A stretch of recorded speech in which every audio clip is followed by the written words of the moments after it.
How many years can some people exist before they're allowed to be free? How many times can a man turn his head and pretend that he just doesn't see? How many ears must one man have before he can hear people cry? How many deaths will it take till he knows that too many people have died? Those words from Bob Dylan should stay in our minds as we look at the question of how do we as human beings coexist with each other. I want to talk about why two fundamental freedoms, freedom of expression and freedom of conscience, are absolutely essential to human coexistence. If we are to coexist well with each other, we need to firstly listen well to each other and respect each other. But perhaps most importantly, we need to be willing to defend not only our own rights and freedoms to think and speak and be who we want to be, but to defend the rights and freedoms of the other, even, perhaps especially, when we disagree with them. I have spent most of my adult life defending these basic rights and freedoms in parts of the world where they are most denied, most violated, most repressed.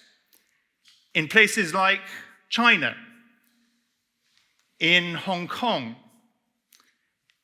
in Tibet, also in places like North Korea and Pakistan, in Indonesia, and in Myanmar. I have, as a result of this work, been deported not once but twice from Myanmar, denied entry into Hong Kong, being chased by the police in northern China when I was visiting North Korean refugees, and missed a bomb by 5 minutes in Pakistan. I try not to make a habit of it, but that is the nature of the work I do. I have also received anonymous threatening letters at my home address in London from agents of the Chinese Communist Party. Some of my neighbors have also received such letters, like this one with the words "watch him" on it. And my mother has also received letters. I've been threatened with a prison sentence in Hong Kong under the draconian security law in Hong Kong. And I've been described as a collaborator with Jimmy Lai, who is currently on trial in Hong Kong. These are attempts by repressive regimes to silence me, but they have not succeeded and they will not succeed. When my mother received one letter telling her to tell her son to shut up, thankfully my mother has a great sense of humor, and she called me and she said, "Ben, I gave up trying that many years ago." Some of my friends have been assassinated. Many of my friends have been threatened, and many more have been imprisoned for their beliefs. I want to tell you about 3 of them. Alexander An is from Indonesia, and he was jailed not because of his religious beliefs, but because he does not have any. He is an atheist, and he wrote on Facebook that he does not believe in God. And just for writing that, he was jailed. I happened to be in Indonesia when I learned about his case, and I discovered it was possible to go to visit him in prison. It involved a 2-hour flight from the capital, and then a 4-hour drive into the mountains to the remote prison where he was being held. The 2 people who helped me make that journey to the mountain prison were both Muslims, and I happened to be a Christian. It almost sounds like the beginning of a joke: 2 Muslims, a Christian, and an atheist. And when I met Alex in prison, I told him that I was from an organization that I was working for at that time called Christian Solidarity Worldwide.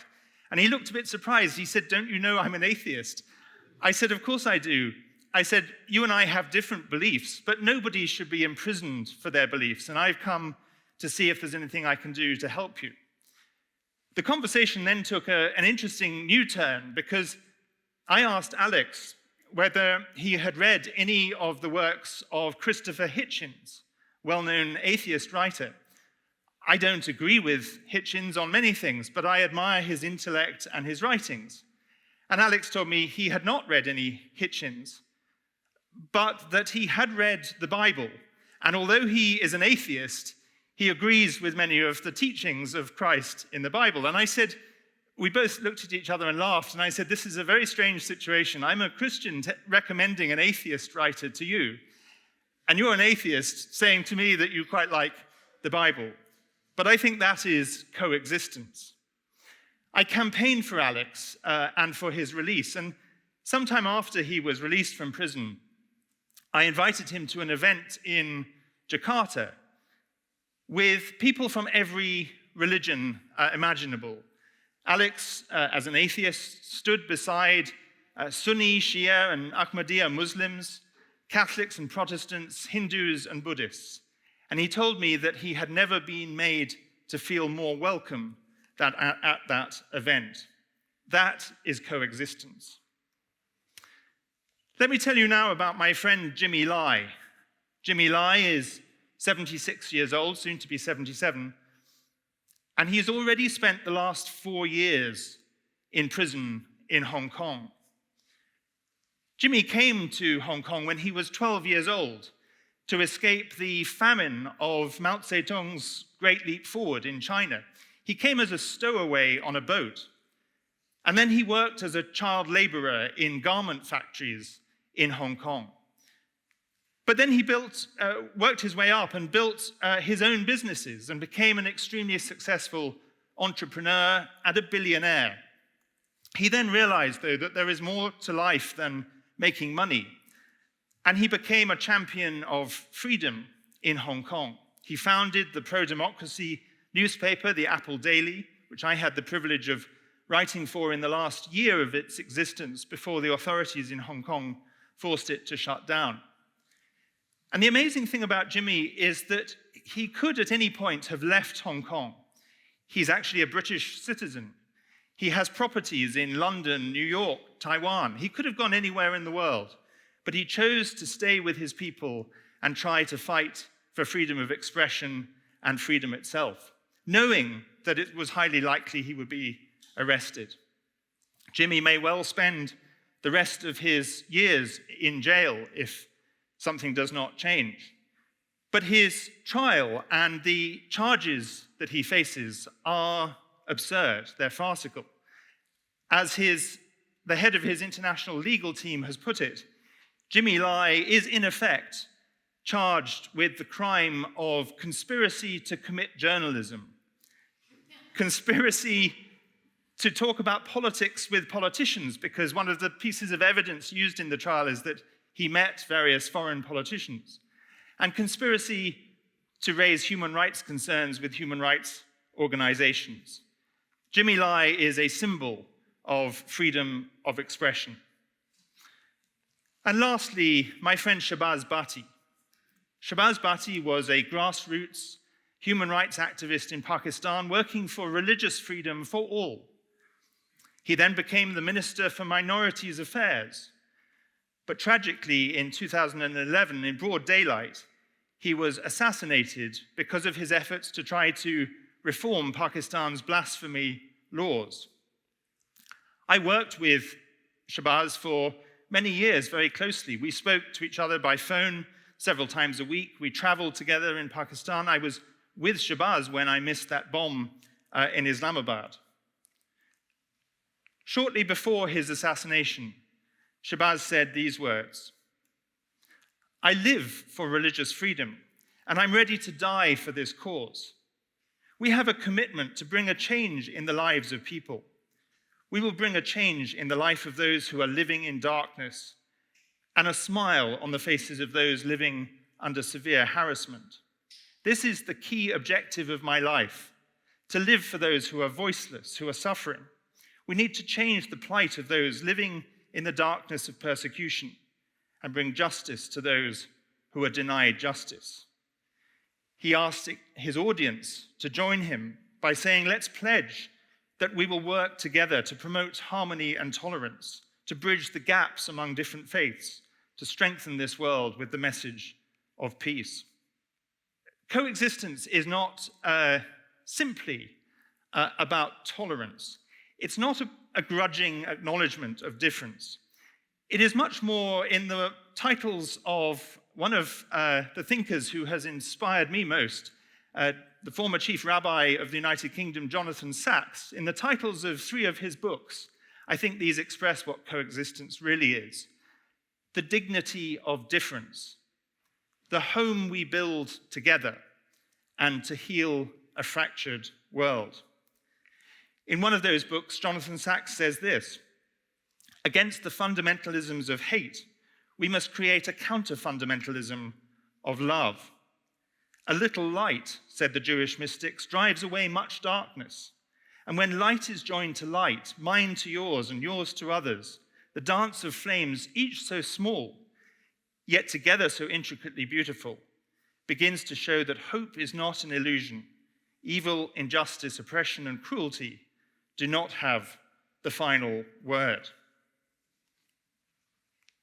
I have been focused on the front lines of the fight for freedom for almost all my adult life, dealing with issues like genocide, crimes against humanity, persecution, helping places like Hong Kong where freedom is dismantled, or places like Taiwan where freedom exists but is increasingly threatened.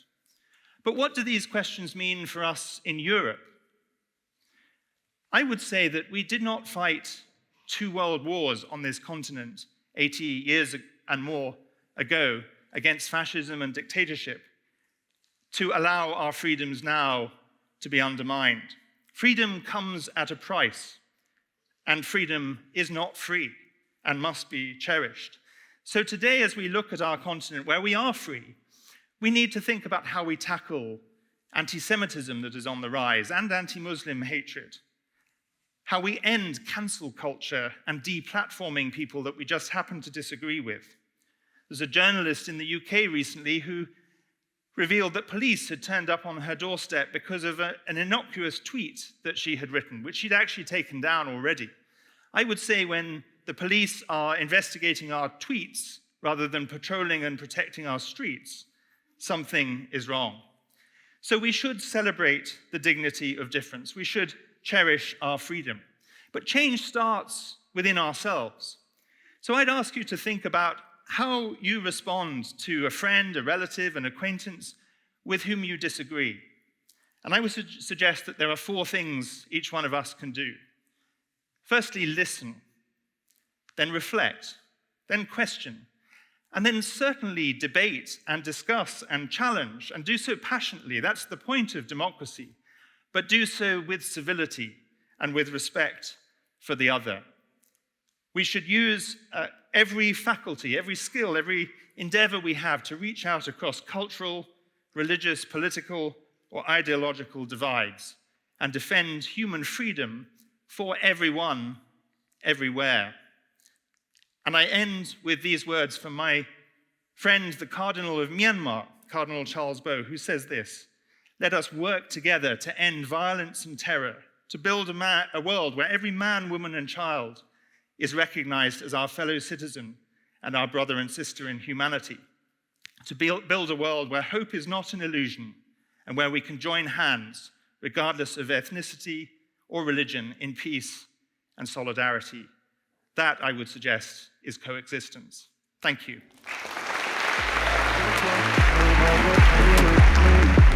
I need to know.